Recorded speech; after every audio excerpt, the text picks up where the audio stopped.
para no pasar chascarro. Bueno, hola, buenas tardes por acá todavía, buenas tardes por allá. Eh, Les damos un gran abrazo en el inicio de esta segunda ronda de programa, un programa que es un proyecto que se enmarca dentro de un contexto bastante especial, dentro de un plano de amistad, fraternidad, un plano también académico, si usted quiere llamarle. Estamos entre amigos sociólogos, desde un tiempito ya conversando la posibilidad de poder materializar este proyecto que no es fácil, ¿no? Al inicio dar la cara y posicionarse frente a una cámara para debatir ideas, intercambiar visiones de mundo y poder hablar en estos tiempos de redes sociales que nos dan esta posibilidad tan enriquecedora también de poder mantener un contacto a pesar de las distancias.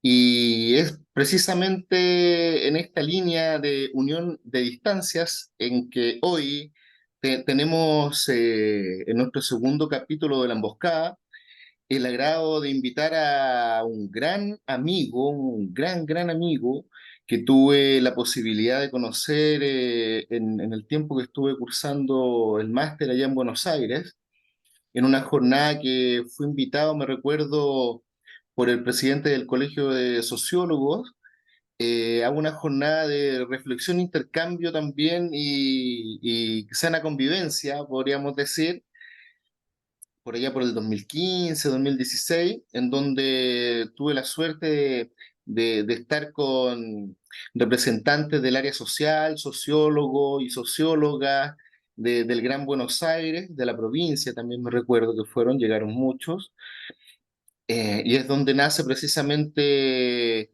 esta amistad que ha proseguido por el tiempo. Tuve la posibilidad también de ir a conocer a este invitado a su casa, por allá por Misiones, porque al igual que nosotros, él es un hombre de región, ¿ah? Un hombre que viene del norte, podemos decir, ¿no?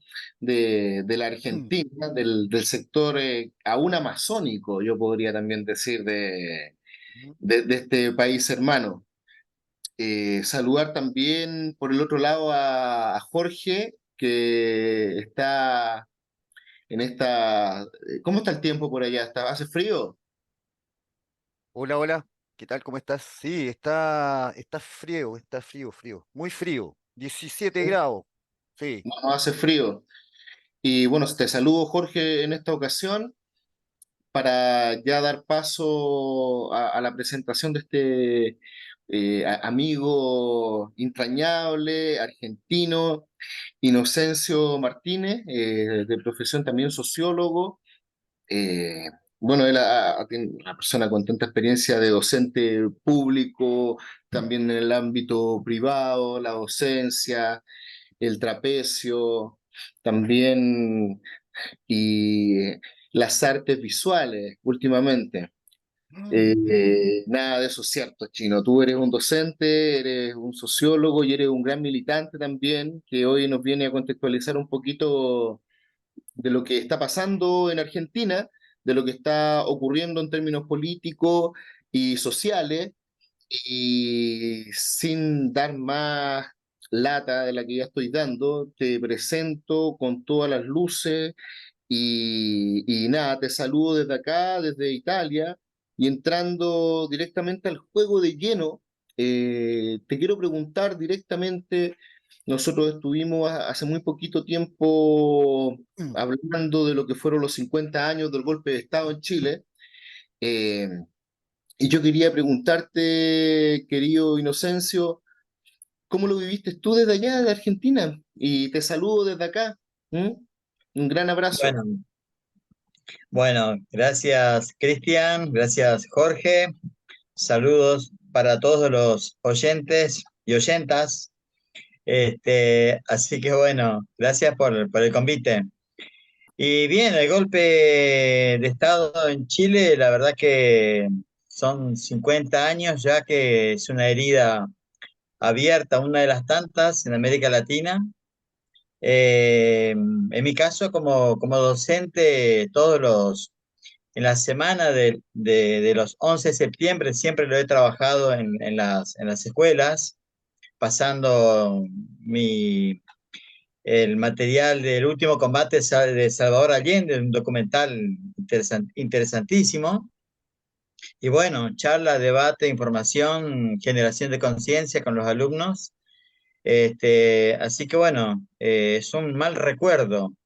Y hablar de golpe de Estado de Chile, bueno, es hablar del Plan Cóndor, hablar de la imposición del neoliberalismo en Chile como experiencia piloto y ahí se quedó y ahí se expandió también para el mundo. Eh, Acá en la Argentina hubo bastante movida con respecto a estos 50 años, muchas actividades, reuniones, materiales, documentales, etcétera. Yo he visto, de hecho, en la televisión pública argentina, lo he visto en estos días, el último video documental, no me acuerdo el nombre ahora, pero es la que se está pasando, es muy reciente. Así bueno, y charlando con toda la gente, charlando con la familia a la vez, y nada, es algo que nos duele, es algo que nos marcó. eh, y lo importante es que sí o sí, a pesar del intento de que no se toque a los militares con respecto al juicio, a las condenas, se ha logrado, no obstante, a pesar de eso, incursionar en lo que es el juicio y se ha llevado adelante juicios importantes, eh, como la que acá en la Argentina, obviamente esto fue algo mucho más grande en cuanto a las heridas, la consecuencia de la dictadura por la que hemos padecido nosotros. Pero bueno, lo importante es que haya quedado eso como una marca, Sí, digamos, que la impunidad no es tal cual, no es un 100% para estos genocidas que perpetraron estos golpes de Estado con todas las consecuencias nefastas de lo social, lo económico, lo político, lo cultural, nos tocó en todos los aspectos. Así que bueno, seguiremos recordando, seguiremos batallando y seguiremos generando conciencia para que un nunca más de un golpe de Estado en nuestros países, en nuestra América, como único país nuestro, que no ocurra más. Así que bueno, en eso estamos. Jorge, Cristian, hola, ¿cómo están te veo amigos? silente, serio. Es un gusto nuevamente estar participando en este segundo capítulo de La Emboscada, que espera obviamente reunir diferentes miradas. Hoy día tenemos la oportunidad de compartir con nuestro amigo que ya nos introdujo más o menos en la temática de hoy, ¿no? Seguimos con el tema de la postdictadura y los elementos que aún constituyen una lacra y una herida, como tú muy bien dijiste, ¿no? Una lacra y una herida que se mantiene viva y que mantiene al país muy dividido, ¿no? Fue interesante, ¿no? Lo que tú planteas como el experimento también el de la expresión económica neoliberal que nos deja el pinochetismo, ¿no? Y lo que ocurrió en América Latina, ¿no? Sobre todo en Chile como un experimento piloto, ¿no? El capitalismo ha logrado instalar una economía global que, a pesar de las contradicciones que llevan en su interior, ¿no? Y generando amplias movilizaciones, ¿no? Respecto del mundo social, mundo civil en todas partes del mundo, ¿no? Protestas directas en Francia, en Brasil, en Argentina, en Perú, en Chile, ¿no?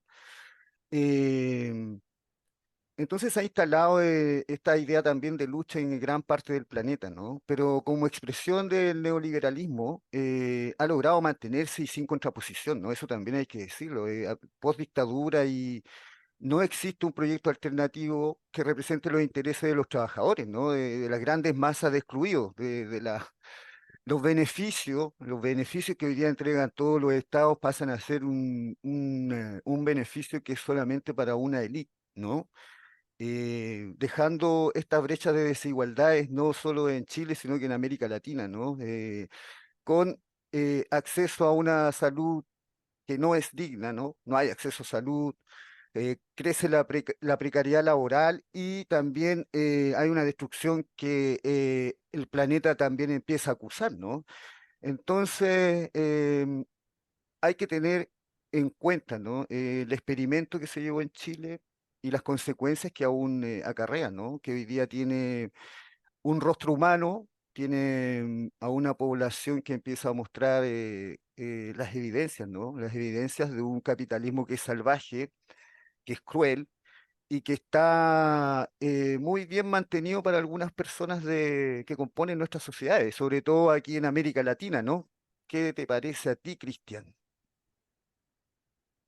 No, ¿qué me parece a mí? A mí me parece que la reflexión con respecto a lo que ha acontecido durante el transcurso de los últimos 50 años debe ser recordado siempre, no en una época determinada. Creo que es un contexto en el cual debemos construir, debemos seguir construyendo, porque lamentablemente la pirámide de la izquierda es mucho más variable que la pirámide que tiene construida la derecha. La derecha, por un lado, sus referentes económicos, desde siempre han mantenido una conciencia de clase inquebrantable, podríamos decirnos, ¿verdad? Mientras nosotros hemos tenido siempre las fracciones divididas, ¿no? Que nos han llevado a la postre a un sinnúmero de derrotas históricas que lamentablemente aún cuentan con muy poca comprensión de parte de la sociedad, ¿no? Y sobre todo en estos tiempos de desinformación, atomización y mala educación, en donde el conocimiento sobre lo que es la realidad histórica es prácticamente nulo, nulo en contenido significativo de construcción histórica. A eso me refiero. Te pasan la historia de América Latina en dos clases en la escuela y se acabaron con dos guerras históricas, pero no te cuentan el por qué sucedieron aquellas guerras. No es verdad. Ustedes vivieron por un lado la guerra con la Triple Alianza contra Paraguay, una guerra fraguada por el colonialismo inglés. Y por otro lado, nosotros estuvimos en la Guerra del Pacífico, otra guerra fraguada por el colonialismo inglés.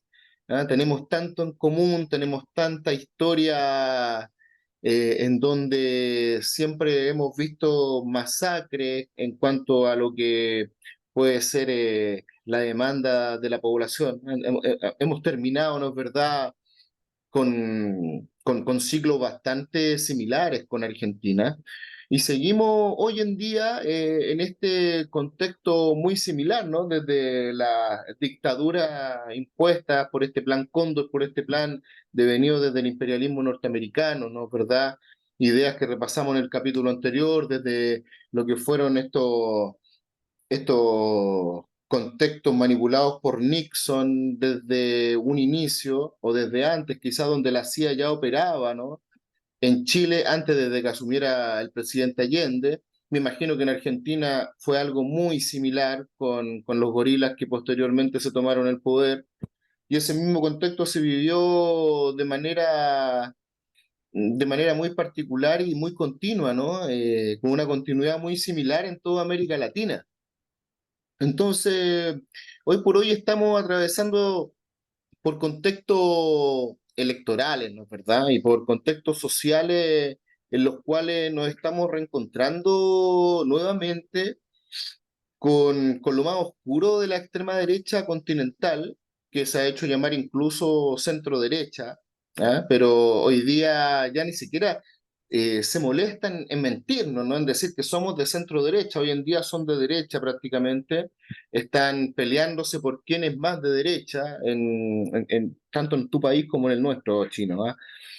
Y dentro de ese mismo contexto aparecen, ¿no es verdad?, engendros que tratan de destruir lo poco y nada que nos va quedando de Estado. Buscan destruir el Estado para posicionar un ciclo virtuoso de economía liberal, economía libre. Pero, ¿qué más de economía libre podemos pedir nosotros que tenemos privatizado hasta las formas más precarias de vida, ¿no? La educación, si no tienes para pagar, tienes que directamente acudir a los sectores más precarizados de educación básica, o, perdón, de educación pública, que hoy por hoy no está pasando por un buen momento en lo más mínimo. Y tenemos también por el otro lado a minúsculos grupos enriqueciéndose de manera virtuosa y rimbombante, tanto en Chile como al otro lado de la cordillera. Entonces, en este contexto, ¿no es verdad?, en donde nuevamente vemos el resurgir de este discurso de odio, este discurso que ataca las posturas feministas, este discurso que ataca a los trabajadores, este discurso que ataca directamente a quienes fueron víctimas de las dictaduras más sanguinarias, ¿no es verdad?, que haya registrado los últimos años de historia de nuestro continente. Eh, y que hoy por hoy nuevamente encaminan esta tipología de práctica política, también podríamos decir, en donde desvirtuar las posiciones devenidas de la lucha histórica de los trabajadores parece los argumentos más utilizados por este nuevo núcleo político, ¿ah? Pero no es nuevo, no es un nuevo núcleo político, han estado siempre, solamente que hoy día toman y adoptan una posición más extrema de lo extremo que ya eran, porque ya eran extremos. ¿Mm? Y en ese contexto quería preguntarte, Inocencio, tú que viviste hace muy poco tiempo, voy a empezar desde las PASO, ¿no? A pasarte la pelota a ti también y dejarte el resto de la pregunta. Tú estuviste también, explícale un poquito a la gente que no entiende en Chile el proceso argentino de las PASO y cuál fue tu posición también dentro de esta elección, ¿no? Tú me contabas por interno que había optado una posición X, explícame por qué, Grabois, y quién es este personaje que también estuvo una muy bajo porcentaje en términos de votación. Bueno, perfecto. Eh, Antes de ir respondiendo esta pregunta, y volviendo un poquito a esto de lo sucedido en Chile el 11 de septiembre del año 73, me estaba acordando mientras charlaban ustedes eh, que Allende estuvo en la Argentina en la asunción de Cámpora en el año 73. Y eso, algo así como una primavera democrática que a inicio de los años 70 se había comenzado a vivir, pero sin embargo, acá al lado de la Argentina, en Uruguay, ya comenzaban los movimientos militares y de hecho se produjo un golpe de Estado en junio del año 73, uno de los primeros, cuando Mm. ya había dictadura instalado tanto en Paraguay como en Brasil. Y bueno, una primavera democrática que tuvimos nosotros en el año 73, porque veníamos en la dictadura. En mayo asume Cámpora y estuvo 3 meses. Y bueno, asume entonces, se produce un movimiento ahí de cambio de gobierno, asume Perón y en el año 76 tuvimos el golpe de Estado. Así bueno, toda esta cadena, como un juego de dominó, que fueron cayendo todos los gobiernos democráticos en toda la década del 70 como una forma de imposición, de dominio, de control, de poder por parte de la hegemonía estadounidense de aquel entonces, con toda su fuerza, con todo su furor, y que hoy, bueno, en el juego geopolítico a nivel mundial vemos que está en cierta decadencia, pero sigue siendo peligroso y manejando ciertos hilos. Bien, yendo más al planteo que me estás haciendo, este, antes de arrancar con esta respuesta, yo quiero comentar, decir, de que en la Argentina estamos ante lo que yo denomino una total anormalidad democrática, porque estamos con nuestra principal líder y candidata proscripta, que es Ujú. Cristina Fernández de Kirchner. Es decir, que acá vamos a llevar adelante unas elecciones, pero con la proscripción, de hecho, de nuestra candidata, porque en realidad es la candidata del pueblo con un piso, un 30% de, de simpatizantes, de votantes que la siguen, que la consideran como la líder de un espacio nacional y popular dentro del peronismo. Mm. Fíjate que en el 2019, por ejemplo, venía su candidatura manejándose, pero sin embargo decide dar un paso a costado y ubicar en la primera lista de la candidatura a Alberto Fernández y ella va como candidata a vice. Pero eso no es casual, no es solamente por una cuestión dadivosa, más allá que podamos interpretar como sea. La excusa, la fundamentación que ella da es que ante el furibundo fake news que se había desarrollado, las mentiras instaladas, la reacción de la derecha que ya venía a paso agigantado, con mucha fuerza, con mucha fortaleza, los medios de comunicación instalando mentiras como verdades, donde la persecución no era ya no solamente hacia su persona, sino hacia toda su familia. Acusaciones contra su hija, por ejemplo, Florencia, a quien a través de la fake news lograron introducirla en las cuestiones judiciales cuando ella tenía 12 años, haciéndola miembro de una supuesta asociación ilícita, simplemente para que toda la familia quede encorsetada dentro de los procesos judiciales. Una clara forma de encorsetarla. Entonces Cristina dice, ante la enfermedad, pues su hija de verdad se enfermó y estaba en Cuba tratándose. Entonces, ante los viajes necesarios de Cristina, dice, yo me bajo pues del primer puesto, primer lugar, y además que pensaba Cristina que iba a ser totalmente imposible gobernar, siendo ella presidente, o sea, en una situación de ingobernabilidad. Entonces, es ahí donde convoca a Alberto Fernández, que había sido su enemigo, no digamos histórico, porque Alberto Fernández fue parte del kirchnerismo desde su origen, pero después se alejó con fuertes críticas hacia la figura de Cristina concretamente. Algo que cuando Cristina lo nominó, los militantes no, nos quedamos bastante azorados ante esa postulación. Eh, ya en el 2023, que también se trabajó mucho políticamente para que sea ella la candidata, porque Alberto Fernández quería renovar su mandato, pero imposible debido a muchas fallas que ha llevado adelante en su gobierno.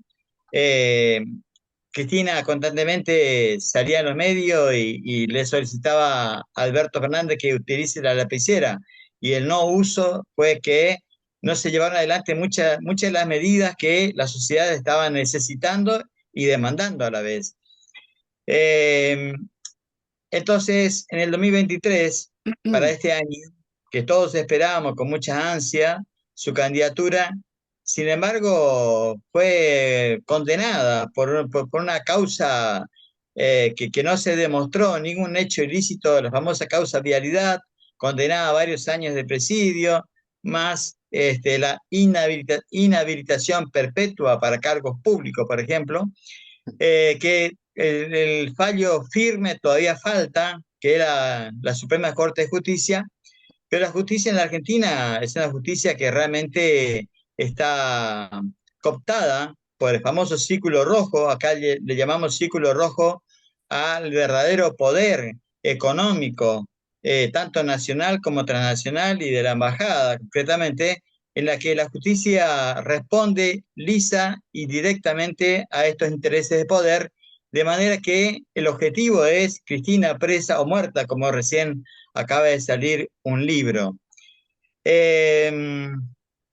En el medio de todo esto, sufrió un atentado, ¿sí? Un atentado de la bala que no salió Ujú. y que antes de esta sentencia de la fiscalía, sin embargo, la tapa del diario Clarín, un diario que tiene además televisiones, tiene una repetidora que cubre todo el país, que logra que la sociedad en cualquier punto del país repita que Cristina Fernández se robó 2 PBI, la gente no sabiendo qué es un PBI, pero lo repite, se instaló eso. Así que estamos ante esta situación en la que Clarín dice la bala que no salió, pero la sentencia que sí va a salir. Es decir, que Clarín ya estaba anunciando que la sentencia ya estaba escrita. Como bien también Cristina, como estadista que es, ya lo había dicho en una de sus salidas anteriores, que la sentencia ya estaba escrita, ya estaba convencida y de hecho era así. Así que bueno, este es el contexto en el cual se va a llevar adelante unas elecciones, ahora este 22 de octubre, las elecciones generales, ya post paso, en la que la principal candidata, la que más votos tiene, la que más seguimiento tiene por parte del sector popular de nuestro país, no va a estar presente, ¿sí? Va a estar ausente. Así bueno, este es el contexto que hay que hablar, que hay que mencionar, porque no lo podemos obviar. La introducción a la Mm. pregunta. Bien, la introducción. ¿Quedó Exactamente. claro? Porque sí, más claro que el agua, chino. Pero dentro de ese A mí me mismo, gustaría, a mí me gustaría, dentro de ese mismo contexto, una preguntita para darle el paso al Jorge, era que lo que yo leí, ¿no es verdad?, con respecto a lo que era la posición de Cristina. Cristina, tú la viste más cercana a Grabois, ¿ah? Porque también está otra figura, para que la gente entienda, que es Massa, ¿no es verdad?, por el otro lado, dentro del mismo circuito electoral, ¿no es verdad?, de los mismos acuerdos electorales. Está Massa, un candidato que siempre se ha presentado ante la opinión pública como un hombre más bien conservador. Estuvo incluso ligado al macrismo en un momento determinado de la elección propiamente tal de Macri. Empieza a gobernar con Macri, si mal no entiendo, Massa. aló, Y No, finalmente, Jorge, no te escucho. Y finalmente hoy se transforma hola Cristian. en la principal figura, ¿no es verdad?, del de peronismo unión. en las próximas elecciones. ¿Ya? Te dejo esa pregunta, Jorge. Bueno, a mí me gustaría puntualizar algunas cosas que hablaron los dos, ¿no? En términos de seguir con este cronograma, ¿no? De los 50 años post dictadura en Chile y en América Latina, ¿no? Eh, Según informes de la CIA y de operaciones encubiertas, ¿no? El golpe de Estado en Chile no se inicia el 11 de septiembre de 1973. El golpe de Estado en Chile comienza a las 8 de la mañana en el salón presidencial de la Casa Blanca, donde está el señor Kissinger, que es el consejero de la Seguridad Nacional norteamericana, se reúne con el señor Agustín Edwards y también está el señor Donald Kendall, ¿no? Que es el presidente de la PepsiCo en ese tiempo. Esta reunión parte a las 8 de la mañana, luego a las 9:15 de la mañana, según el cronograma desclasificado por la misma CIA, ¿no? Edwards se reúne con Nixon y Kissinger en su oficina. A las 15 horas, estos personajes, más el director de la CIA, se suma a las 3 de la tarde el director de la CIA y decide de inmediato a Allende, enviando hombres y dinero para comenzar una campaña del golpe, ¿no? Entonces, la injerencia norteamericana, ¿no? Y la injerencia de personajes que hoy día siguen ligados a la política en Chile es real, ¿no? No es una caricatura. Quería puntualizar eso, ¿no? Como primera cosa, de acuerdo a los datos que se han ido desclasificando realmente, ¿no? Y lo otro también decir que respecto a lo que estamos hablando, ¿no? Yo creo que el golpe ha sido muy fuerte, ¿no? Existe una desarticulación de todo lo que es la organización de los trabajadores, ¿no? De las fuerzas sociales también y sobre todo de lo que es una política más revolucionaria, ¿no? De las organizaciones revolucionarias como tal, ¿no? Las derrotas que ha tenido hoy la izquierda o la antigua izquierda no se logran superar, ¿no? Existe un verdadero debilitamiento de la izquierda ideológica, ¿no? Eso es también real, ¿no? O sea, le hemos dado la cancha para que surja una corriente socialdemócrata, como tú bien señalas, ¿no? Estas corrientes que son reformistas nomás y que lamentablemente crean una estrecha alianza con las clases más elitizadas del país, ¿no? Fortaleciendo el modelo neoliberal y imponiendo un estado de de los trabajadores. O sea, eso es como la consigna real de lo que es el modelo neoliberal y lo que está ocurriendo en el mundo, ¿no? Eso también es salvaje. Ustedes muy bien hablaron respecto a eso. Y bueno, todo ese escenario que tú también muy bien relataste, Inocencio, de lo que es hoy día la realidad argentina, ¿no? Entonces nos encontramos hoy día en la actualidad, post dictadura, ambos países, ¿no? Eh, con un escenario que es muy efectivo, ¿no? Para esta derecha que está dominándolo todo. Y que también hoy día, a través de los medios de comunicación, ¿no? Nos tienen sumidos en un azote que es tremendo y que también encumbra y en esta reproducción de su modelo, ¿no? Y de sus patrones, de sus gustos y de sus estereotipos, ¿no? También tienen sus candidatos, ¿no? Y hoy día vemos personajes de extrema derecha, ¿no? Paseándose por el continente, con una campaña financiada desde el extranjero, con un marketing que viene desde Washington, ¿no? Que se repite en Brasil, que se repite en Perú, que se repite ahora en Argentina y que se repite también, se va a repetir en las próximas elecciones con el señor Kast, ¿no? Un tipo que es un descendiente de nazi, ¿no? Que quiere postular a ser el próximo presidente de Chile, ¿no? Un tipo que no tiene ningún tipo de programa político, lo mismo que el señor Milei en Argentina, ¿no?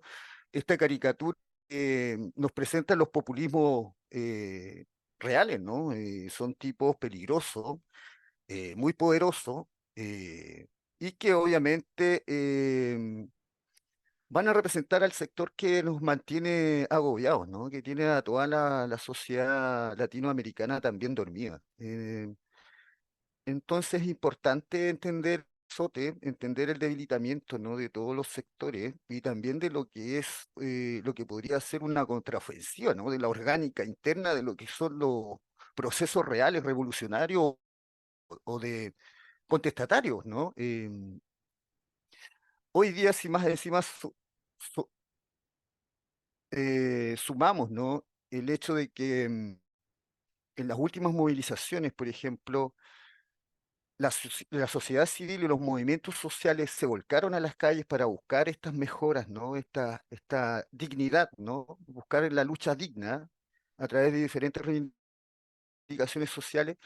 El pueblo de Chile fue brutalmente silenciado, ¿no? Nos mandaron para la casa con gente nuevamente muerto, detenido, niñas violadas y chicos mutilados. O sea, tenemos más de 500 personas que están mutiladas, un Estado moderno, y son consecuencias directas de todo un modelo de dominación que lamentablemente tiene a la sociedad civil desarticulada, ¿no? Eso, pues, compañeros, ¿qué más puedo decir? Que es importante unir las fuerzas y que articular un nuevo discurso, nuevos líderes desde la izquierda, ¿no?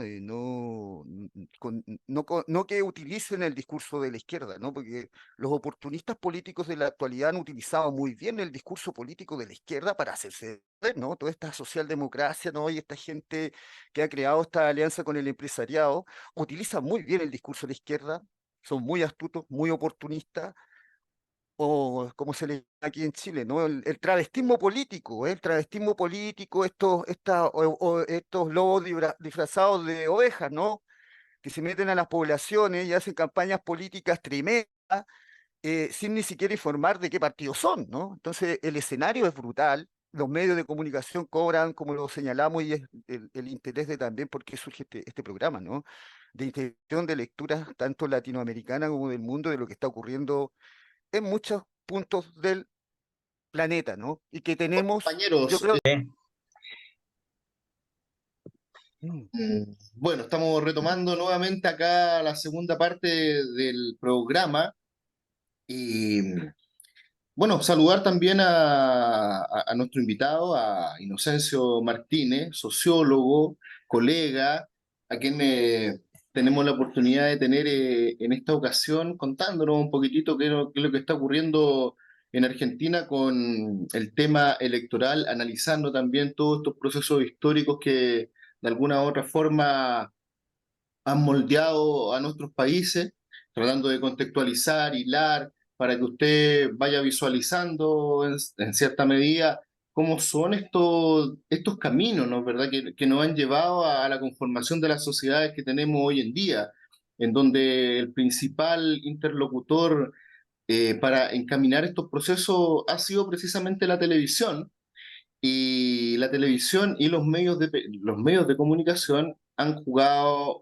un papel fundamental durante el transcurso, yo diría que de los últimos 20, 25 años, en donde el pluralismo informativo está prácticamente en desaparición, ¿no? En peligro de extinción.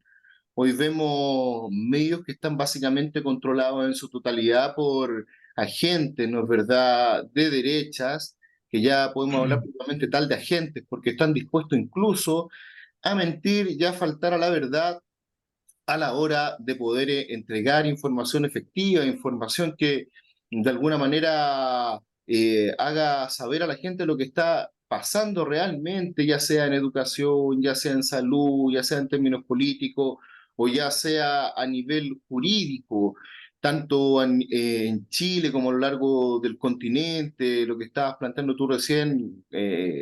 Con respecto a lo que han sido estos procesos judiciales que ha vivido Cristina Fernández de Kirchner, se me hacía también la necesidad de tener que poner el caso de Lula da Silva en Brasil, ¿no es verdad?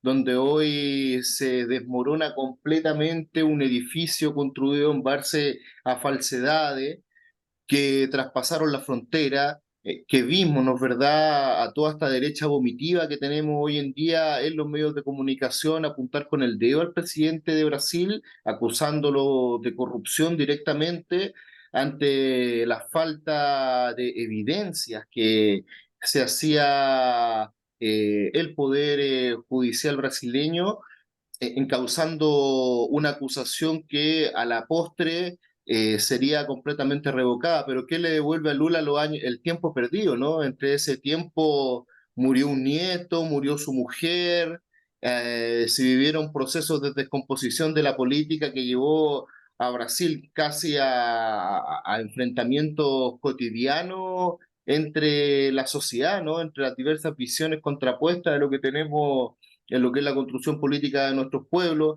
el asesinato de figuras políticas a manos de desconocidos, a manos de la policía, una violencia policial inusual, donde hubieron tremendos asesinatos, pero que no eran informados, ¿no es verdad?, en los medios hegemónicos. Estaba por el otro lado gobernando la extrema derecha con Bolsonaro, un personaje tan caricaturesco y rimbombante como el argentino mediático Javier Milei, a quien tuve la posibilidad de conocer desde su inicio en la televisión argentina, porque yo estaba ya precisamente cuando se empieza ya a darle tribuna a esta figura bastante agresiva, bastante verborreica, sobre todo cuando se refería a sus oponentes políticos. No tenía ningún tipo de control ni de filtro de parte de los animadores para encarar y acusar incluso a mujeres, ¿no es verdad?, faltándole el respeto de manera machista bastante miserable. Y cuéntanos por qué también esta figura tan defectuosa para quienes de alguna manera entendemos la política como algo, el intercambio democrático de ideas, ¿no es verdad? Nace esta figura contestataria, hablando de libertades, queriendo prácticamente destruir todas las victorias sociales que enarbola de manera orgullosa al pueblo argentino, como en la universidad pública. Hoy en día nuevamente vi y revisé la prensa y posicionaba a la UBA como una de las mejores universidades del mundo. Tienen departamentos de ciencia y tecnología, tienen una salud que aún le entrega medicina gratuita a la población y atiende gratuitamente a su pueblo. Eh, yo en lo personal todavía estoy bastante impactado con lo que sucedió en Chile, eh, con la pérdida del apruebo, que fue el plebiscito que se realizó para validar la constitución, la nueva constitución que pretendía realizar y dejar fuera o postergar ya de alguna forma la constitución del criminal dictador Augusto Pinochet, que una herencia maldita que arrastramos hasta el día de hoy, las nuevas generaciones. Pero finalmente la población terminó validando la propuesta televisiva. El miedo azotó como la noche, acompañando del brazo a esta extrema derecha que hoy se posiciona en términos políticos y electorales. Inocencio, redondeando toda esta recapitulación de ideas, ¿no es verdad? ¿Cómo lo bajamos a tierra en términos de lo que fue la Argentina, la elección argentina? ¿No es verdad? Que en donde hubieron distintos candidatos, tú adoptaste o apadrinaste políticamente a uno de estos candidatos, ¿no es verdad? Del peronismo que hoy por hoy marca una diferencia sustancial con Massa, un histórico político argentino, a pesar de que es relativamente joven. Yo lo conozco porque fue gobernador o intendente, corrígeme, de El Tigre, ¿ah? Pero que siempre se ha caracterizado por ser un hombre de postura conservadora, podemos decir una persona de derecha abiertamente, que hoy por hoy encamina un ciclo político de la mano de Cristina Fernández, a quien la atacó constantemente mientras él fue candidato opositor, abrazando incluso postura macrista en la elección anterior. Cuéntanos un poquitito de lo que está pasando en términos postelectorales, porque la paso ya pasó, ya estamos entrando derecho a lo que son las elecciones. Bien, eh, las PASO se produjo el 13 de agosto, se presentaron 24 listas, de los cuales quedaron 5. 5 listas son las que pasaron eh, la prueba, digamos, el mínimo. Entonces, son 5 listas presidenciales las que van a presentarse el 22 de octubre. Y en esas 5 listas tenemos 4 listas de derecha y una de izquierda. Voy a hacer este redondeo para ir respondiendo a la pregunta que estás haciendo, Cristian. Este, las 4 listas de derecha es la de Libertad Avanza, donde postula Javier Milei, el anarcocapitalismo, como bien Cristina Fernández de Kirchner lo denomina, y él mismo se define como tal, acompañado de Victoria Villarruel, hija de represores de la última dictadura militar, reivindicadora de lo hecho por la Junta Militar, negando literalmente los 30.000 desaparecidos, negando todo y reivindicando esas figuras. Inclusive, en caso de que ellos llegaran a ganar, estaría a cargo de ella el Ministerio de Seguridad, el Ministerio de Defensa, o sea, todo lo que tiene que ver con las fuerzas de seguridad, las fuerzas armadas, etcétera. O sea, realmente un peligro para la democracia, concretamente. Inocencio, Sí, disculpa, ¿era esta la tipa que era la primera vez que se presentaba a un trabajo formal? Que claro, no había exactamente. trabajado Sí, nunca sí. en su vida y que la eligieron directamente parlamentaria ahora. Tal cual, tal cual. Sí, sí. Una joya, como dicen ustedes. Sí, un descubrimiento. Esa sería la lista que había sacado cerca de un 30% en la PASO. Y en la PASO se dio lo que Cristina Fernández había ya diagnosticado, había pronosticado, que iba a ser una, una elección de los 3 tercios, en la que estaría la Libertad Avanza de Milei y Villarruel, y en la que iba a estar el candidato de Unión por la Patria, Sergio Massa, con Agustín Rossi, y la otra, que es de derecha extrema también, que se fue al extremo, porque si no perdía voto, acompañando los pasos marcados concretamente por Milei, liderado por Patricia Burrich y Luis Petri, y una cuarta lista de derecha también es Hacemos Nuestro País, donde es un partido más bien provincial que quiere tomar un ribete nacional. Juan Chiaretti, Lorenzo Randazzo, un ex kirchnerista que también se pasó para la vereda de enfrente. Y la cuarta lista sería la de Unión por la Patria, yo les decía Sergio Massa y Agustín Rossi. En realidad a los cuatro lo ubicamos en la misma vereda que es la derecha, con sus diferencias. La quinta lista estaría conformada por la izquierda troquista, Frente de Izquierda de los Trabajadores Unidad, en la que hay 4 partidos del troquismo que van a disputar ahora el 22 de octubre. Entonces, un frente de izquierda contra 4 de derecha. De los 4 de derecha, tenemos 2 que son ultraderecha, que es la de Libertad Avanza de Milei y la de Juntos por el Cambio de Burrich. Esas son la extrema derecha, ¿sí? Hacemos nuestro país, que es el cordobesismo, más bien es un peronismo conservador, provinciano, que construyeron y consolidaron un espacio antikirchnerista, pero de tronco peronista, en la provincia de Córdoba, y ahora intentan eh, nacionalizar esta propuesta política que hace más de 20 años gobierna la provincia de Córdoba. Esto es algo que está ocurriendo en la Argentina.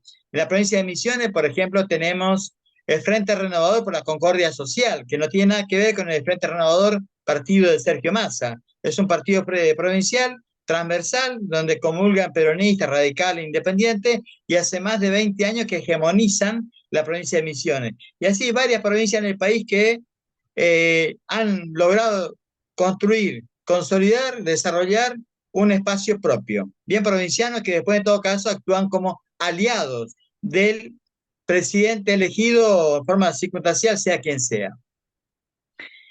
Entonces tenemos el cuarto sería Unión para Patria, que ahí lo ubicamos también en la vereda de derecha. Sin embargo, acá vamos a aplicar un poco, porque en Unión para Patria estamos hablando de lo que fue Frente Todos, estamos hablando de lo que antes de eso fue el Frente por la Victoria, estamos hablando concretamente del kirchnerismo, ¿sí? Ujú. Entonces, eh, este gobierno que ahora termina, Frente a Todos, una alianza que constituyó Cristina, como explicaba en la primera parte, en la que ella va en la fórmula presidencial como vice y coloca, digamos, como primer lugar a Alberto Fernández, Ujú. ahora para esta elección cambia su denominación por Unión por la Patria. Al no poder presentarse Cristina Kirchner, la sociedad militante, los militantes del peronismo, los militantes del kirchnerismo, tenía otra propuesta alternativa, que es el actual gobernador de la provincia de Buenos Aires, que es Axel Kicillof, que es kirchnerista puro, muy aceptado, muy reconocido, muy querido por el peronismo de base, por el kirchnerismo en sí. Pero el gobernador no quiso presentarse como candidato a presidente, quiere revalidar su segunda gobernación en la provincia, porque el tema es que desde la provincia de Buenos Aires, que tiene el 40% del padrón nacional, una forma de garantizar la victoria a nivel nacional tiene que ver con el padrón de Buenos Aires.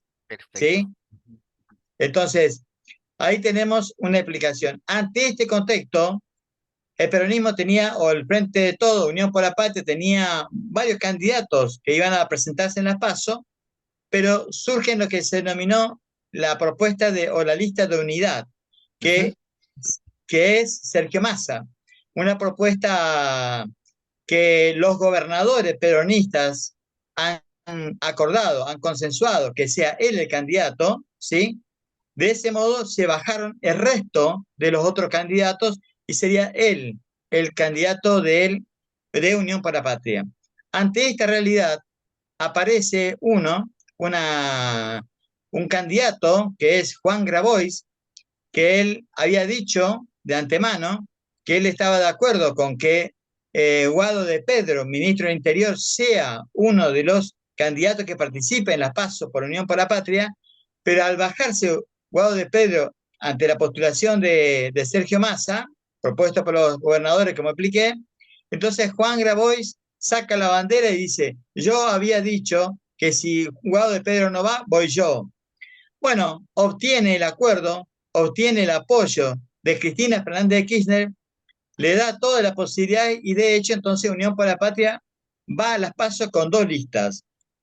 Va Massa, que sacó un 22%, y Juan Graboy, que sacó casi un 6%. ¿Sí? Ahora, acá la estrategia se dice, de que Juan Graboy en realidad lo que hizo es contener el sector más radicalizado del kirchnerismo, que quería a Cristina sí o sí, o Axel Kicillof sí o sí, o nadie. Entonces, este 6% aproximado que Juan Grabois logró tener, eso es el voto que ahora pasa a contarse como apoyo a la propuesta de Sergio Massa, que terminó siendo la lista ganadora. La lista más Eh, conservadora, para dejarlo claro. Bien, ahora ideológicamente, ¿a dónde lo ubicamos a Sergio Massa? Por eso yo dije que hay 4 listas de derecha, en las que incluyo a Massa, ¿sí? Claro. Porque Ujú. Massa ideológicamente él es de derecha, él es centro derecha. Vos bien estuviste marcando, Sergio Massa, él viene de la UCD, que es un partido liberal, conservador, Alzo Garay había sido su mentor, él viene de ahí en su juventud. Si bien sigue siendo joven, pero en su primera juventud, él pasó por ahí. Después, ya con el kirchnerismo, se incorpora, se afilia al peronismo y pasa a ocupar distintas funciones, pero sumamente importantes, trascendentes, como la ANSES, jefatura de gabinete.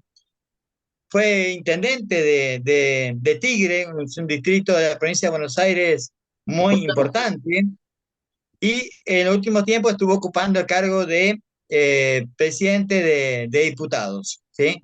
Bien, si lo vamos a ubicar ideológicamente, es de centro derecha, antikirchnerismo, anticristina más que antikirchnerismo, tuvo diatribas, hasta inclusive de ofensa hacia la persona de Cristina. Por eso cuando Cristina arma el frente de todo y convoca, entre ellos a Alberto Fernández, y convoca también a Sergio Massa y a otros más, es algo que la mayoría de los militantes quedamos, como se dice literalmente, con la boca abierta. Era algo que no se esperaba, ¿no?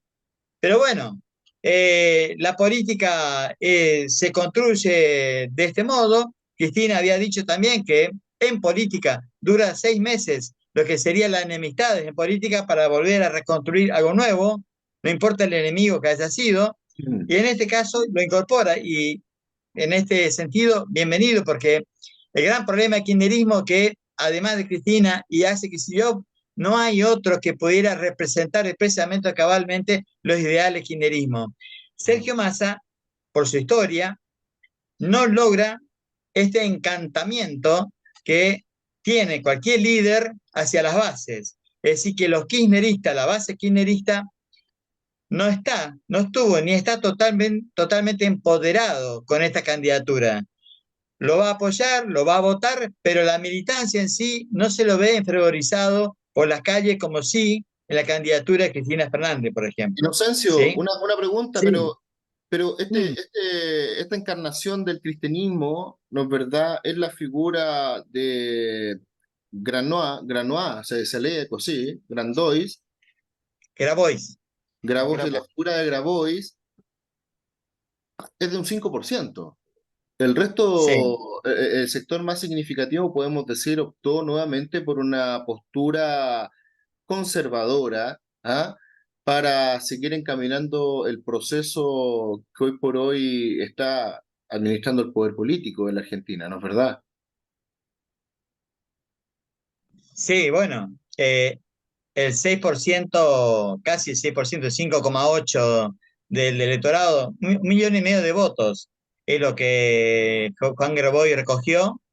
Es una masa importante porque de hecho este 5,8% son kirchneristas que muy difícil que lo hubieran votado a Sergio Massa en la PASO o inclusive ahora en las generales por su historia, por su historia como que cuesta dejar de lado, cuesta olvidar la enemistad manifiesta, expresa de él hacia la persona de Cristina Fernández de Kirchner.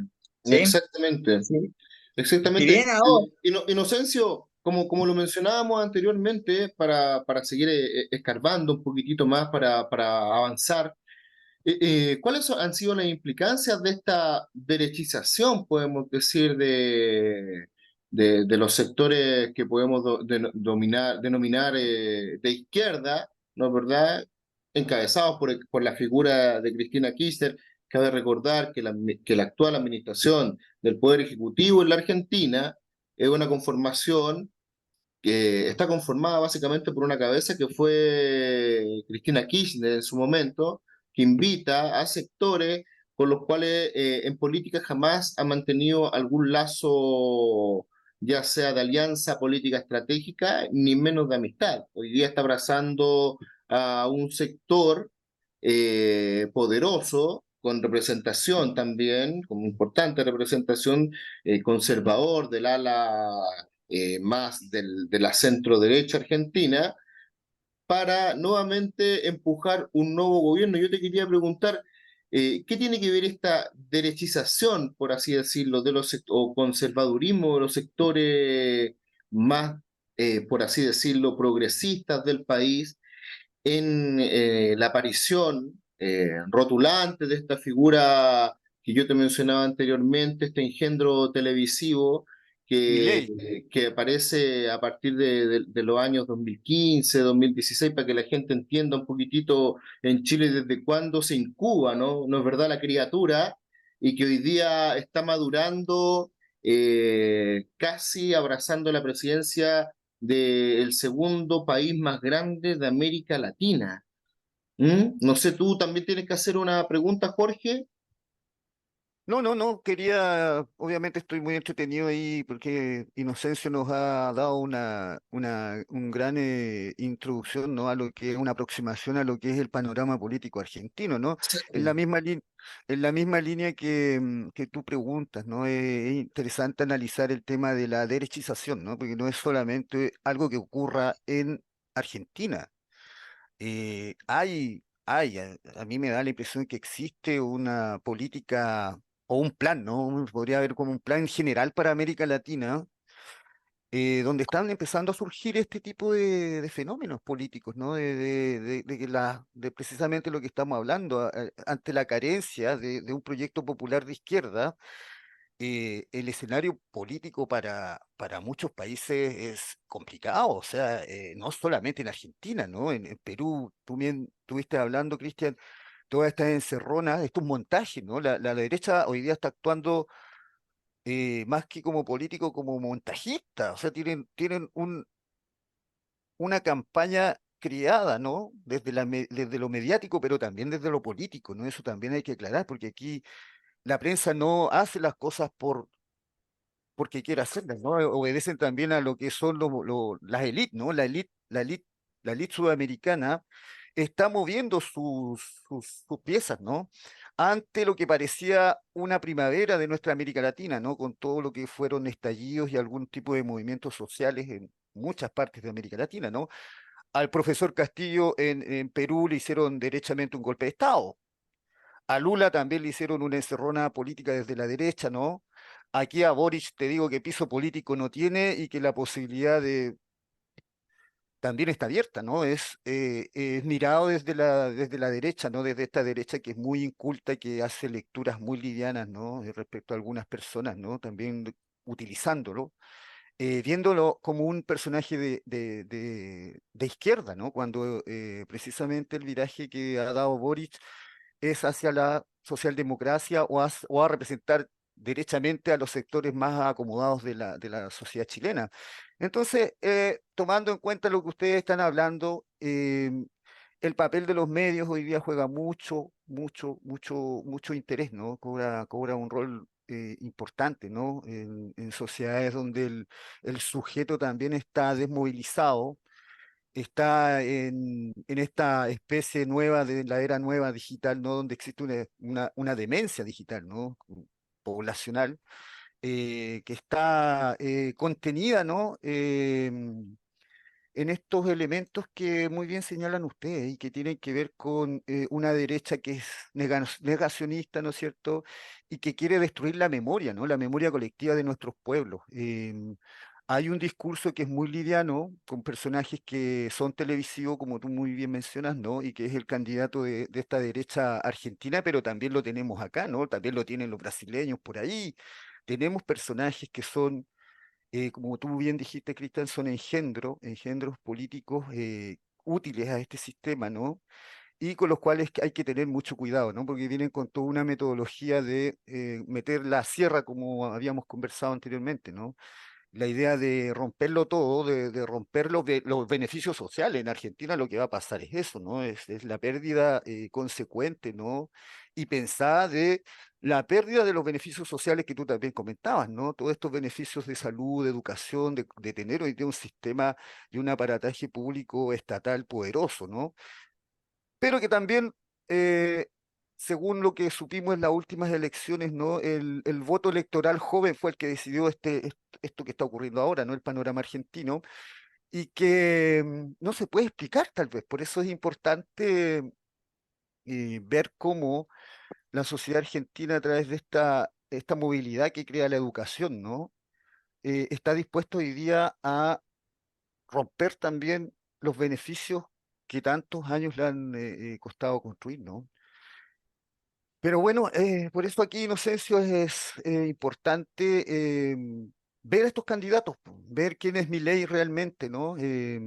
Desde el aspecto, en este caso, casi analizándolo casi psiquiátricamente, ¿no? Son tipos que más que analizar propuestas, uno empieza a caer también en esta forma, ¿no? Que también es estética, que es una forma de hacer política que es muy baja, ¿no? Es muy liviana, como tú muy mencionabas, Cristian, el discurso político, la forma de enfrentar a sus rivales políticos denigrando, ¿no? Atacando constantemente a partir de la nada, ¿no? Sin tener ningún tipo de fundamento, hace de la política un escenario complejo, ¿no? O sea, este tipo de candidatos son nefastos, nefastos, nefastos, y yo creo que es importante que veamos esos puntos que tienen de encuentro este tipo de candidatos en América Latina, ¿no? En Chile tenemos al señor Kast como futuro posible presidenciable, que también obedece a lo que Inocencio está señalando, ¿no?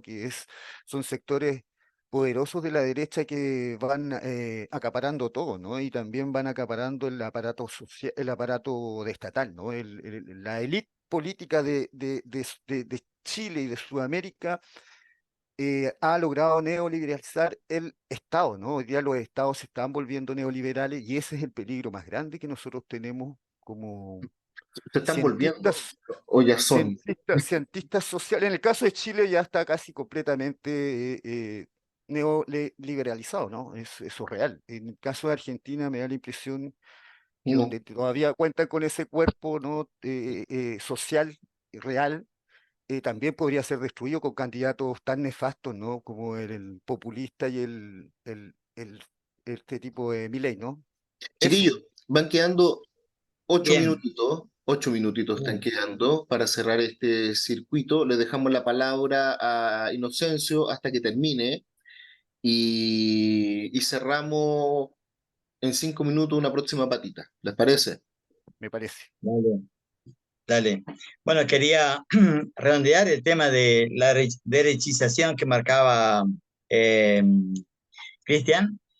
En realidad hay una persecución hacia todo tipo de gobierno, disculpen, que exprese o represente en cierto modo los intereses populares. En este caso, el peronismo en la Argentina, pero representada por una línea que sería el kirchnerismo, un gobierno nacional y popular, eh, la han encorsetado, la han rodeado a través de la fake news, a través del lawfare. Recordemos que si en los 70 eran las dictaduras militares el medio o el mecanismo para doblegar los gobiernos nacionales, hoy, en estos tiempos, en la última década, se ha virado, se ha cambiado, y ahora es desde la justicia cómo se lleva Mm. adelante el control, en cierto modo, enjuiciando, encarpetando a todos los candidatos o gobiernos que expresen un peligro para los intereses de poder, nacionales o internacionales. Esa es la fase por la que atravesó Cristina, lamentablemente, este, pero en el caso de ella, como gran estadista que es, ha logrado en realidad reconstruir su espacio de poder y seguir estando en la batalla política, a veces directamente, a veces indirectamente, como el caso de ahora. La postulación de Alberto Fernández tiene que ver con eso, un tipo tibio, un tipo gris, un tipo relacionado también con sectores del poder, un tipo, digo yo, un dirigente que muy relacionado también con los sectores más conservadores del sindicalismo, que le habían hecho 5 paros a Cristina cuando ella fue presidenta. Entonces, Alberto Fernández como que era el hombre que venía a intermediar y a negociar y a estar de acuerdo, pero al hacerlo todo vía consenso, vía acuerdo, realmente no ha logrado avanzar en nada y su interés en esto de terminar su mandato sin tener ninguna causa judicial, como lo tiene Cristina, por ejemplo, creo que es su principal objetivo. Eso es lo que marca. Por eso lo que decía antes es que Cristina siempre le decía que use la lapicera, porque la lapicera nunca lo usó para a favor del pueblo, excepto el buen manejo que tuvo en la pandemia. El caso de ahora de Sergio Massa, digamos, que ayornado él a este espacio, ayornado, adaptándose, digamos, a esta nueva realidad, está tomando hoy bastante iniciativa que tiene que ver con intereses que tendría que haber tomado el gobierno de Alberto Fernández, quien ahora está más bien como las monarquías. Vieron que la monarquía moderna ahora el rey está como una figura decorativa y que gobierna el primer ministro. Bueno, en este momento literalmente el que está gobernando es Sergio Massa, ministro de Economía, que está llevando adelante las decisiones económicas, está tomando medidas, que eso está dando resultado en un aumento de lo que sería el interés electoral hacia la lista de Unión por la Patria. Dando esto y yendo y corrido por los tiempos a la vez, la figura de Milei. Cristina Fernández de Kirchner, desde su posición de estadista, ella había hablado de la insatisfacción de la democracia como una forma de explicar el surgimiento de fenómenos realmente de perpetuo, como representa la figura de Javier Milei, ¿sí? Nosotros hemos pasado de 12 años y medio de bonanza kirchnerista, política de inclusión, de haberle pagado toda la deuda al Fondo Monetario y habernos liberado de la presión y del control ejercido por ese organismo que representa los intereses de Estados Unidos a la vez. Distintos tipos de políticas de inclusión a los jubilados, a los trabajadores. Recordemos que en el gobierno kirchnerista el salario promedio en dólares era de 800 de cualquier trabajador prácticamente en la Argentina, un valor a los tiempos de ahora realmente abismal comparado.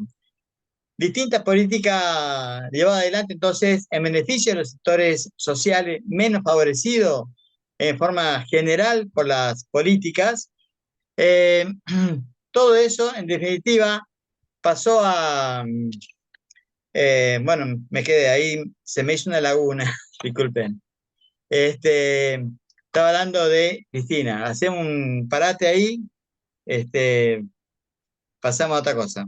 No, aquí me voy a parar. Estamos en la línea que estabas conversando recién, ¿no? De todo esta apuesta de sentido que le ha entregado el gobierno a Massa en estos momentos, que toma la batuta del Estado, por decirlo de alguna u otra manera, ya evidenciando una abierta campaña política también, en donde el tipo está inaugurando propuestas en televisión, apostando por ruedas de prensa masivas, activando su figura propagandística y también masificando su discurso. Lo Bien, cual de alguna manera ha validado, por lo que he visto, no sé si será real, porque tú sabes que el tema de las encuestas se da para tanto últimamente, he visto que ha incrementado incluso su votación o su preferencia, podríamos decir, en estos últimos meses de campaña. bien. Yo mencionaba el gobierno de kirchnerismo estos 2 años y medio, y Ujú, de ahí pasamos a el gobierno neoliberal, volvimos para atrás en esto de la presidencia del macrismo, Mauricio ujú, Macri, a través de la lista Cambiemos, una alianza también, una alianza de derecha, ujú, que tiró todo para atrás de lo hecho por el kirchnerismo. Obviamente que lo votaron a Macri lo subieron ahí en el pedestal, con esperanza, cansado del peronismo, cansado de esa continuidad, pero a la vez relacionado con los medios de comunicación, con los sistemas ahora tecnológicos que son las redes, limando lo que sería el liderazgo del peronismo y a través de la figura de Cristina o de otras figuras que podría haberse presentado.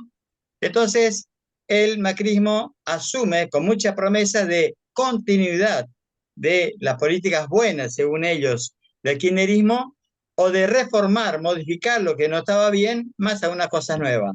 Bueno, tiró todo por la borda, no dejó nada en pie, todo se duplicó, volvió a traer el Fondo Monetario con 45.000 millones de dólares de deuda externa, 100.000 millones de dólares más, si, deuda externa a 100 años, duplicó lo que sería la tasa de pobreza, duplicó la tasa de desocupación, duplicó la tasa indigente, dejó el país realmente en una miseria y eso obviamente en las PASO del 2019 se reflejó donde la fórmula Fernández Fernández le sacó 15% de diferencia.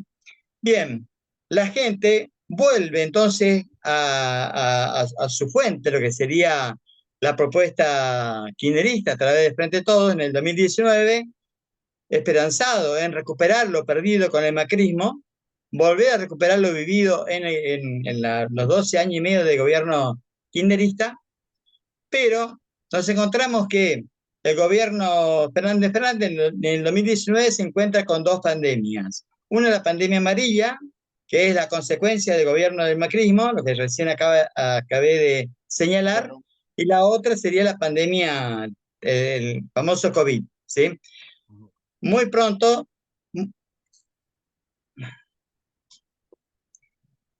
No se muy te escucha, pronto, Cristian. ahí está, Excusa, disculpa, no estamos. bien. Entonces, hice un raconto sobre el kirchnerismo, sus 12 años y medio, sobre el gobierno de Mauricio Macri, ingresamos a el gobierno de Frente de Todos, 2019-2023, el cual estaba enfrentó a dos pandemias, la pandemia de la consecuencia del macrismo, más la pandemia en sí, luego la consecuencia de la guerra que implicó para la Argentina una pérdida de ingresos, de divisas, y una sequía brutal que es la que atravesamos en los primeros meses de este año.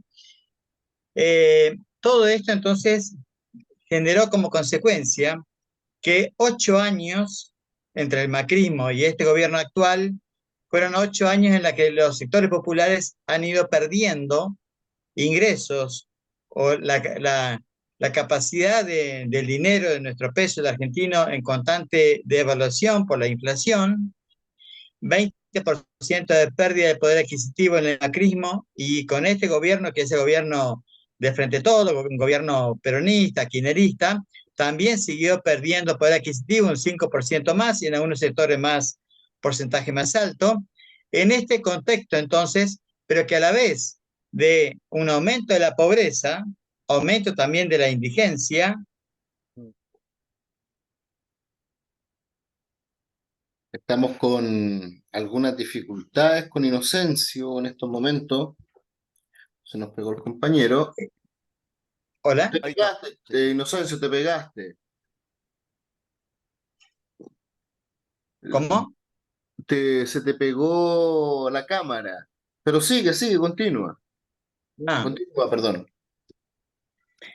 Decía entonces que en este contexto, no obstante, la capacidad de ocupación de trabajo fue disminuyendo, o sea, hay una nueva realidad en el mundo laboral donde hay trabajo, hay una baja de lo que sería la tasa de desocupación, hoy estamos en un 6,3%, 6,3%, cuando el macrismo lo había duplicado, 5,9 había dejado Cristina en el 2015, Macri lo duplicó y ahora de vuelta se ha bajado a un 6,3, 6,2. Entonces tenemos asalariados, pero con un ingreso muy bajo, ¿sí? Trabajadores, pero con un ingreso que no le alcanza la canasta familiar. Un contexto social, la verdad que bastante lamentable en amplio sentido, inclusive el tema de la vivienda, decía el tema de los salarios, el tema de la alimentación, En este contexto, entonces, irrumpe un personaje, ¿sí? Llamado Javier Milei. Es un emergente, loco, le dicen, pero a la vez tenemos que tener en cuenta que no es tan loco, sino que realmente es un emergente que expresa y representa, por un lado, a estos sectores que se consideran que la política en sí no los atendió, no les atribuyó los derechos que ellos necesitan, que ellos reclaman como todo ciudadano. Entonces, su voto fueron a parar en manos de esta persona que construyó una imagen como un personaje disruptivo, con un personaje nuevo, sin contaminación por no haber estado nunca con ninguno de los partidos dominantes. A la vez tiene una característica bastante mesiánica, porque aparece como el Salvador, que va a dar la respuesta y la salvación de la situación en la que estamos viviendo todos a nivel social, a través de actitudes como, por ejemplo, una teatralización con enojos en los espacios televisivos donde él aparece, con expresiones que realmente son expresiones bastante poniéndose rojo, gritando, violentando, muy violento, machista, obviamente. Entonces, es como si fuera un encantador de serpiente. Este es el personaje que a la vez propone la venta de órganos, propone la venta de niños, propone privatizar el CONICET, la salud pública, la universidad, las escuelas, propone cerrar todo. O sea, la propuesta de él en realidad es la de cerrar todo, construir un país nuevo.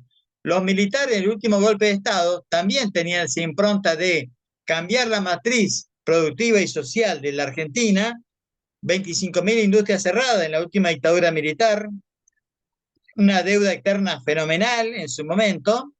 Eh, Todo eso, digamos, logró cambiar la matriz de la economía y de la sociedad argentina, que después hubo que comenzar a reconstruir con los gobiernos democráticos sucedáneos. Hoy este personaje, una propuesta parecida, o sea, hay una mezcla entre lo nuevo y lo viejo, ¿sí? Una mezcla de lo nuevo y lo viejo porque se referencia en la UCD, un viejo partido liberal conservador.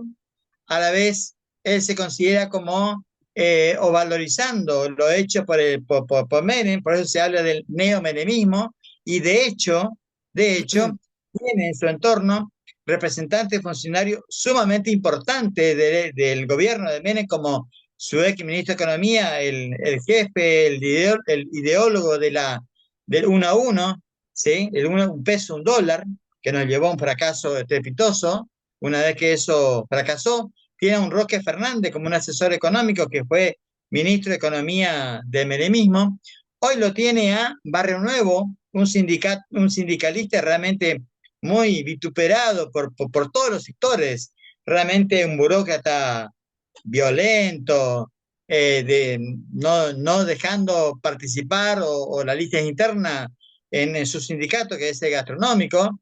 Bueno, se está rodeando de sectores de poder, también muchos empresarios que estaban dentro del macrismo, eran los pivotes del macrismo, ¿sí? La base económica, el poder económico, hoy están rodeando a este personaje, porque realmente es un personaje dentro de la política argentina, pero con mucha posibilidad a la vez de ser gobierno. Y esto es lo que asusta. Digamos, su caballito de batalla, dos elementos principales que es con los que logró cooptar y captar la atención y los votos de la gente son la famosa casta política, cuando hoy, como recién explicaba, está rodeado de casta, y la famosa dolarización, que eso nos remite a los 90 en el 1 a 1. Esta relación del argentino con el dólar, ¿sí? Que el dólar le da garantía de estabilidad, le da garantía de poder crecer, desarrollarse, progresar, etcétera. Hoy creen que a través de un mensaje no explicado, no explicitado, la gente cree que cobraría en dólares lo que está cobrando en pesos. Entonces, un error total, que haciendo los cálculos, un dólar hoy que está a un valor oficial de 350 y el dólar blue, el dólar negro lo duplica. Sin embargo, entre los pesos que hay y el dólar que hay en el Banco Central, hay distintos cálculos que le dan entre 3.500, 8.000, 10.000 pesos valdría cada dólar en caso de que este hombre quisiera dolarizar. Es decir, que es imposible, y además que la Constitución de Argentina no permite ese cambio de moneda, pues tenemos una moneda propia. Así que bueno, este es el personaje que hoy está con posibilidad, pero no hay garantía. Una vez de pasado las PASO, el 14 de agosto, cuando nos amanecimos con el resultado de los tres tercios, como ya ha dicho Cristina, pero se invirtió. Nadie daba, ninguna consultora, nadie logró captar en la sociedad de que Milei iba a ser el primero en esta PASO. Primero Milei con un 29,8, segundo Patricia Burrich con un 28,5 y un 27,25 Sergio Massa. Pero la distancia entre los tres es mínima, cosa que Unión por la Patria hoy, en los nuevos sondeos y relacionados con las nuevas medidas que está llevando adelante el candidato de Unión por la Patria, Sergio Massa, le permite subir, ¿sí? Le permite subir y estar a un punto de Javier Milei. Hoy Javier Milei, según Serrano Mansilla, que fue el único que había dicho en el mes de mayo, el único, que Milei rondaba el 30% por arriba de todos, ¿sí? Cuando Milei para el resto de la consultora estaba dando un 15%, un 18%.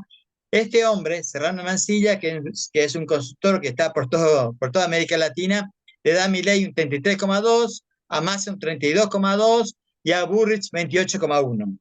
Entonces, este es ahora, esto es caliente, es lo actual, y bueno, veremos en todo caso si la sociedad, hay que ver qué es lo que decide con su voto, si logra tomar conciencia del verdadero peligro al cual la Argentina se asomaría, inclusive un peligro de la democracia, siendo Milei que viene a romper todo, ¿de qué forma gobernaría?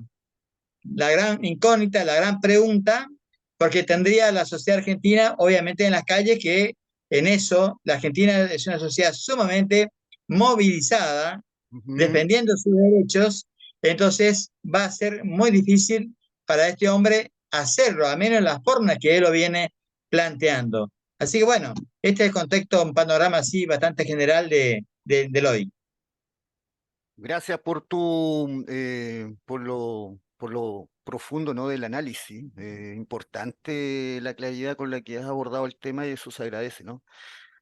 Y a mí me parece interesante para ir cerrando el tema de, así como hablabas de los efectos de la pandemia, ¿no? Este efecto de la motosierra con el personaje, este Milei, que surge eh, desde la derecha, ¿no es cierto?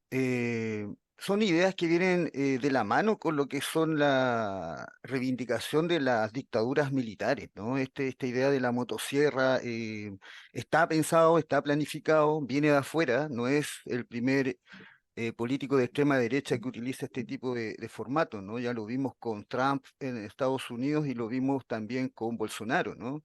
Es una escuela de marketing político que expresa y tiene como símbolo más fuerte y violento que nunca se haya visto en una campaña, ¿no? O sea, tipos que quieren derrumbarlo todo, tipos que quieren romper el estado de bienestar, ¿no? Lo poco que queda del estado de bienestar, ¿no?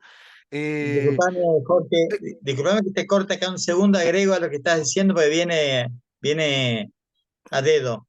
Este, la propuesta de las dos derechas, que es la de Burri, Junto por el Cambio, y la de Milei, el Libertad Avanza, el anarcocapitalista, los mm, dos, en su discurso, no se cansan de decir de exterminar al kirchnerismo, eliminar al kirchnerismo, terminar, o sea, ese sería su enemigo, lo popular, lo que representa los intereses del pueblo. Eso ujú. es increíble, pero tiene que ver con lo que vos estás diciendo, discúlpame. Bueno, no, decir que esta campaña, ¿no? Que también está acá en Chile, con el candidato Kast, el candidato nazi de la extrema derecha de Chile, ¿no? Es lo más parecido a una tortura, ¿no?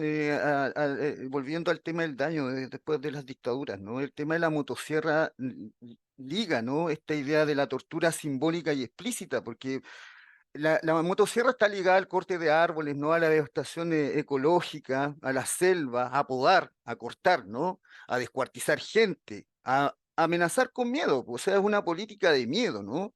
Es una política donde tú tienes que imaginar sangre, ¿no? De por medio.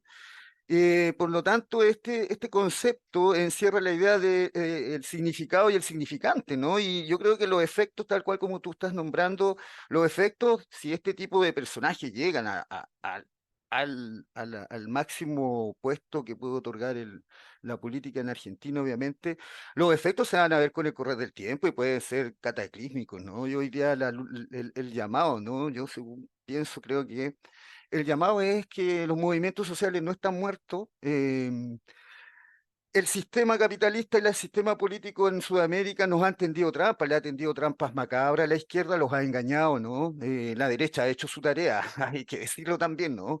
Eh, Entramos a este discurso de las soluciones fáciles, ¿no? Donde hay que también desconfiar, pues, ¿cachai?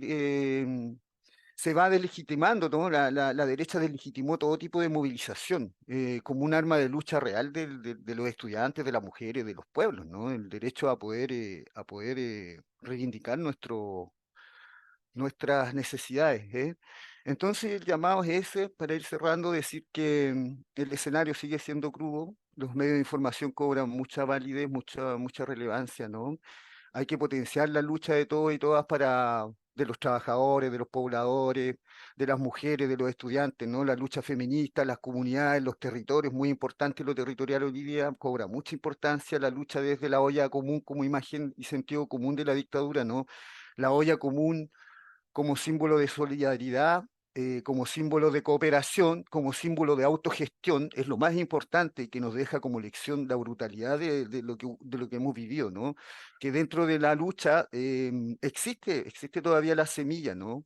Pero es importante potenciar la lucha del pueblo y convertir el sueño del pueblo en un gran proyecto, en un proyecto popular, que es la carencia, ¿no? De liderazgo precisamente que dejamos el camino abierto para que salgan sujetos como Milei, como Kast, que son realmente tipos que no tienen nada que hacer ni ofrecer a la política y no tienen nada que ofrecerle a nuestros pueblos, ¿no? Así que bueno, Inocencio, darte las gracias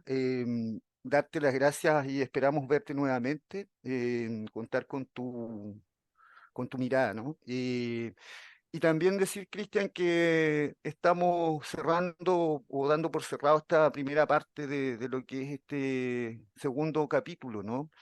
Y darte las gracias también. Y creo que hemos vuelto a abordar un tema que siempre va a ser relevante, como es el de la política y de cómo se mueven las fuerzas por debajo, ¿no? Muchas veces cuesta mucho hacer lecturas de la política y Inocencio hoy día ha logrado aproximarnos de muy buena manera, así que muchas gracias, Inocencio.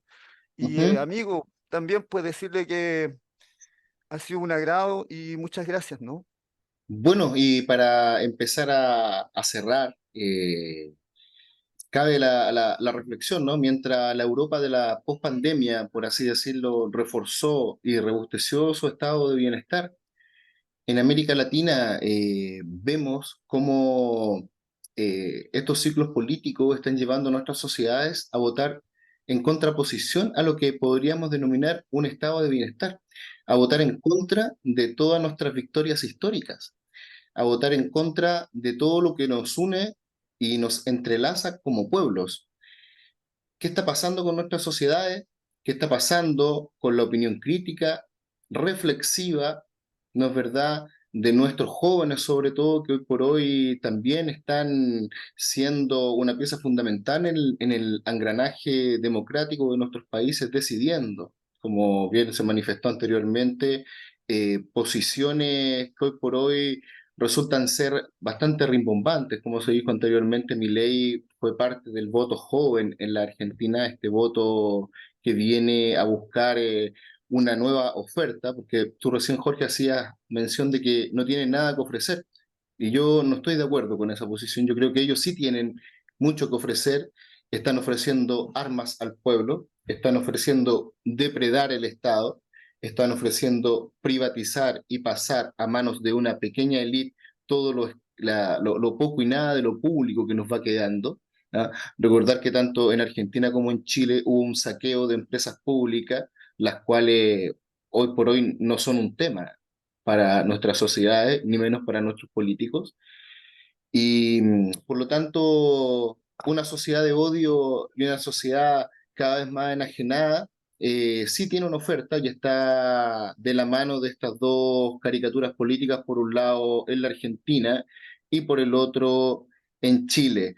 Yo, por mi parte, no me queda nada más que agradecer a Inocencio. Te mando un gran abrazo de gol, y queda demostrado tu calidad de docente, porque hoy ha estado una ilustración bastante pedagógica de lo que ha sido el funcionamiento político de la Argentina actual. Y nada, solamente queda seguir esperando cuál va a ser el veredicto final del pueblo argentino con respecto a las elecciones presidenciales que se avecinan. Agradecer a este profesor público y recordar que también nosotros somos hijos de lo público, estamos en esta vanguardia para alzar la voz, defender a la universidad pública, sobre todo a la universidad pública regional, que está hoy por hoy siendo devastada por los medios de comunicación, posicionando a estructuras privadas, a verdaderos conglomerados de educación, por sobre los intereses comunes que nosotros debemos necesariamente retomar en términos de interés, ¿no? Colectivo como pueblo, ¿no? Y hacer valer nuestra voz, posicionar a la universidad pública. Necesitamos más universidades públicas, necesitamos robustecer el Estado, necesitamos que los ricos de este país paguen impuestos. Y no siempre saquen el tema a pasear como que es culpa de los gobiernos que no haya empleo ni menos calidad del empleo. Ellos tienen una responsabilidad y que lamentablemente en países como el nuestro prácticamente ha quedado en el olvido. Y eso, vamos haciéndonos camino al andar. Un abrazo a todas y a todos y por favor acompáñenos con los likes, danos like por favor, súmate al canal para seguir creciendo y seguir haciendo de esta travesía algo más extenso en el tiempo. Desde aquí un abrazo grande, fraterno y au revoir des amis. A la prochaine des amis. Chao amigos, un abrazo grande desde Italia.